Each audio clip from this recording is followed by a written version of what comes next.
And then the co-main of that card is actually Teofimo Lopez and That's Vasil Lomachenko just fought in last Friday, and Lopez really wants that fight. A lot of people want to see that fight. Yeah. Normally, Yeah. I wouldn't even bring up another prospect when I'm Yeah. talking to you, but you guys are different weight classes. He's a lightweight. Yeah. You're, No, I you're don't mind middleweight. it. I'm a big fan of him. Right, and I think a lot of people would agree that you two are easily, two of the up and comers that could be the faces of boxing Appreciate it. one day. So with that being said, though, is Teofimo Lopez ready for Vasil Lomachenko? If not next fight by the end of this year, in the near future, is he ready for Lomachenko, and would he beat Lomachenko? I think he is very dangerous right now, and the reason is because he's in a zone. He's in the zone. Like what we talked about earlier with seasoning. I think he's seasoned right to the point where he feels like he's unbeatable. He's in a zone, and he definitely. This would be the time. Right now, I feel like where you could put them together, and he could very easily get an upset or definitely hold his own. Not even hold his own. Hold his own isn't even the right words. Basically, I'm saying that if they fought right now, Lomachenko's still young enough, and he just had an amazing performance to where it wouldn't be like, oh, Teofimo just beat him because he was old. It wouldn't be that. I mean, he just proved he's not too old. But Teofimo's so confident and in so much of a zone that I feel like it's the right move to give him that fight if you're Bob. But at the same time, Bob's got a lot of money fights to make out of Lomachenko right now. If Teofimo beats Lomachenko, that really hurts Lomachenko's brand because Teofimo's so young. But at the same time, then you've got a brand new superstar out of Teofimo. So then you've got, people are waiting for him to become a superstar. They want him to be that guy. And then he's got a lot of critics too. And he's got a chance in that fight to turn all those critics into fans and him be the hottest thing. Not a prospect, not a contender, but the champ now. And he's young. Lomachenko's not young. Lomachenko's only got a few years left, maybe 2 or 3. Teofimo beats Lomachenko right now. He's got his whole freaking life to be, a superstar after that. So Bob could consider that, and that might be why they're definitely starting to simmer this thing. They're starting to put it, they're starting to let it cook up. They're letting Lomachenko speak on. They're letting Teofimo speak on Lomachenko because that's all top rank. They're putting him on ESPN. They're putting him, on at Lomachenko's fights and things like that because they're starting to cook this up.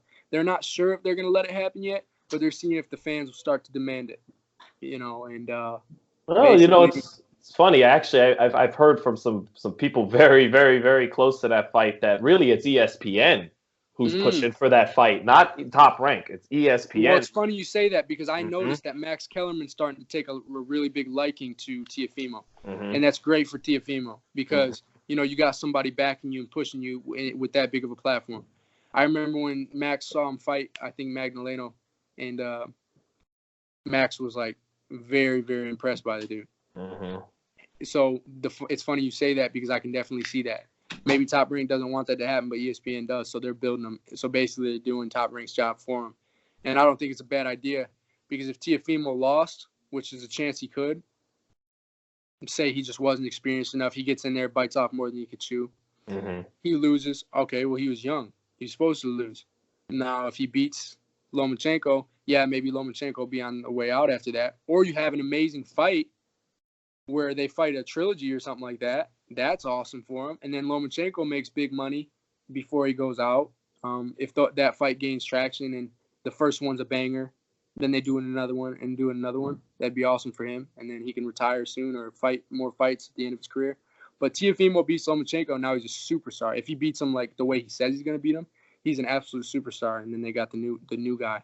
Top Rank's got him now. And they did it. So, well, would he actually beat him? Stylistically, how's it play out? You got Lomachenko with his amazing, unique, little lateral movements, little touch you with the right hand, pop, pop. You know better than I. All the incredible stuff Lomachenko does versus Teofimo, who's just this superb talent. He's kind of got more of that North American style we're used to seeing, as opposed to the stuff Loma does. So how's that fight play out? And who do you actually think would win if they fought, let's say, by the end of this year? I can't really break it down to the point where I could break other fights down. Right. Where I've seen more. I think it comes down to what I was saying earlier about I just believe Teofimo is great on the inside, and I believe if you put him in there, he's going to show us stuff that we haven't seen yet, that we couldn't even think about yet because we haven't seen him fight the level of competition that would bring everything out of him. But he's shown enough greatness and confidence to and skill and talent and, you know, everything that we're talking about right now to get in there and me believe that he's got something, tricks that he still hasn't pulled out of his sleeve yet. That's what I think. I think that he could get in there and show us that he's a superstar, or he could not. I mean, not saying that I believe he would not. I believe that he would put on a good showing, win or lose. But I just believe that he would get in there and he would show us some things that we haven't seen before because of, you know, how confident he is, how much of a zone he's in. There's something as an athlete that you get into this rhythm and this confidence where your mind catches up with your physical ability, and they meet up in that perfect place, and you're just there, and you're ready to take on the world. You don't need any more experience. You just need to get in there and let somebody have somebody let you loose. That's what I think, you know, would happen. He's just a young, hungry lion. He's at the right age. He's ready to get in there. He's confident. He's not scared of anybody, and that's a dangerous fighter. So he passes the Joey test. You like what you see. He's a fellow young champ. I've been watching him since I was an amateur. My dad met him at one of the national championships and then showed me to him when he was probably 17, 16, and I was like 15. And I've been watching him ever since. I've always liked the way he fights, so I'm a supporter. Just while I got you on the topic, any other young guys you like, or that you know, in your age group that you take a look at as a peer that this guy's going to be sticking around just like me for a while? I like Haney. I like Haney a lot. I mean, I don't know him personally. I can't say I like him as a person because I don't know him. And He's a good dude. Make me not like him. I like his boxing style a lot. I like his mentality. I've watched some stuff that you've done with him. I've watched his fights. He's just he's a hard worker. He's a hustler. You can see he's got one mindset and one goal, and that's to be great. And I can respect that because that's my mentality. So I like fighters like that who's just, it's no games. It's hard work. It's business. It's still business. I like fighters like that recognize the fact that this is prize fighting. This is a business, but at the same time, it's fighting. We're fighters at the end of the day. We get in there and, you know, lay it all on the line. So it's serious. It's nothing to joke about. Yeah, I mean, you know, being lucky enough to talk to all three of you, you guys all got different personalities, but the one thing that's similar is belief and ambition. So, yeah. Yeah, you got to have that ambition, man, to get in there and do the work when nobody's watching. And I believe that those two dudes are doing that. You know, we're all staying busy, active. And it's not easy to fight 5-6 times a year. It's not easy. You got to train pretty much year round. But we're all doing it, and a lot of guys can't keep up. So I like those two dudes a lot. And to close, are you a Loma guy? I mean, because you're talking about, and I've thought about it too, you know, lower weight class fighters age quicker than guys in higher weight class. So and he looked as good as ever his last fight. But if we're nearing the end, what do you think of Loma? Were you a Lomachenko guy, to be honest, or was he overrated, underrated? What do you think? I never would say a fighter like him is overrated. I mean, he won 2 gold medals in the Olympics. That alone is greatness. But then he went pro and he dared to be great and fought for titles with 2 fights or 3 fights. That's amazing. He ended up losing right the first time around, but stuck with it, kept winning. I think that there was definitely extra push there that maybe was unwarranted at some different points, but that's business. Some people are on the right end of the stick and some people are on the wrong end of the stick at the end of the day. And we can get into other things. I think that sometimes it's racial and it frustrates me a lot. I think that these European fighters were getting a lot of push right off the bat, and I didn't really understand it. There's been some blasphemy, like talked about Lomachenko, just talking about him beating Floyd at lightweight. Floyd at lightweight, it was a whole different Floyd story. At 130, which is even more blasphemous than lightweight. Exactly. It's unbelievable that they say that he would beat him. It's wrong. So there's things like that, but I mean, I love watching him fight. I think he's an amazing fighter. There's just things like that they got a little carried away at some points, but it's not me to judge. I mean, at the end of the day, he's on the right end of the stick, and he's getting a lot of push, and he's also fighting, working hard, and winning, and he's already a legend in my eyes.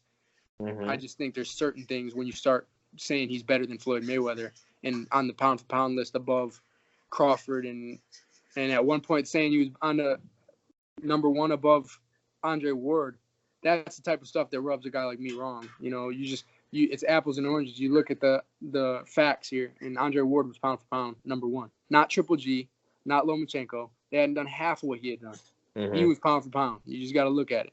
And they were saying that Triple G was pound for pound and Lomachenko was above him, and that stuff just pissed me off. I mean, yeah, Triple G wasn't even on. I'll tell you what, Triple G wasn't even on Andre Ward's level. Not even on his planet. Andre Ward was on a whole different planet. Triple G was not on his level. So for them to say things like that back in the day was frustrating for me as a fan. Do you think maybe, because I got a lot of people who told me that they don't like the Muhammad Ali comparisons, or saying he could have been 50-50 with Floyd at 130. People don't like that 50-50. But is it possible that maybe now, as time's gone on, it's starting to go against him the other way now, where people are now like, you get people and they're like, he's a hype job. He's and it's like, well, come on. He's also going to be a first ballot Hall of Famer as well, though. But it's somewhere in between. Like I said, right. It's somewhere in between. I'm not saying that he's not as good as a lot of the legends that came around, I'm not saying you can have a debate like who was better in their prime, Floyd or Lomachenko, but you can't say that, especially you have to wait to have those type of conversations until we see everything that he does, until he fights a guy like Mike Garcia and dominates him. Then you can say, oh, Floyd or him, like he went up. But at the time that they were talking about Floyd and him, it was like he just fought Rigondeaux. Rigondeaux was like 2 weight classes lighter, and now all of a sudden he beats Floyd. Come on, man. You can't say that. Now wait till he gets done with his whole career. That's all I'm saying. See what he accomplished. See what what level of greatness he goes up to that we haven't even seen yet. See, like I said, there's a lot of big fights out there from him. He dominates Gervonta, just beats the crap out of him. And I know he hasn't gotten that opportunity yet. And I think that's more of I think that's on both their sides. Both their promotional sides aren't allowing that fight to come into play. But say he fights Mike Garcia, dominates him, and then ends up fighting Gervonta and dominates him. Now you've got a legitimate argument, like he's on that level. Let's talk about Floyd or Lomachenko. And it does seem like he wants those fights. Yeah, and it does seem like he wants those fights. So I don't mind, and I'm not saying it's his fault. Like I said, I'm just saying let's not get the bull before the horses. Let's watch and see if he ends up being on a Floyd Mayweather's like legacy level and things like that. Well, thanks a lot, Joey, man. I'm sorry to get the dogs barking now, so It's all good. I don't want to screw this interview up with them. But just thanks so much for your time, man. We really kept you long, but I think you break down not just your own fights, but other people's fights so well that I wanted to keep you. Thank you, man. I enjoy it. I enjoy it a lot. Thank you, brother. But thanks again. I think I heard you leak there for a minute that July 14th would be your next fight. Yeah, it looks like that's it. Okay. It's not 100% official yet, but it's looking like that's my date, and back in Minneapolis at the Armory. So I'm looking forward to it. I don't know who the main card is yet, but I'm ready to get back in the ring in front of that crowd and in front of the whole country and do my thing. So I'm gonna pull some tricks out of my sleeve the next time I'm in the ring and bring some of that experience in and show everybody what it is. Yeah, and I'm sure it'll be you've had 6 televised fights out of 7 professional bouts, so I'm sure this will be your 7th one that will catch on television. Probably FS1. Yeah, probably FS1. Yeah. Yep. So, all right, cool, man. So fans, just be on the lookout for Joey. Yes, thank you. July 14th looks like it could be. Nothing set in stone, but could be his next fight. And just thanks a lot, Joey, man. Thanks for joining us. I appreciate that. Thank you, brother.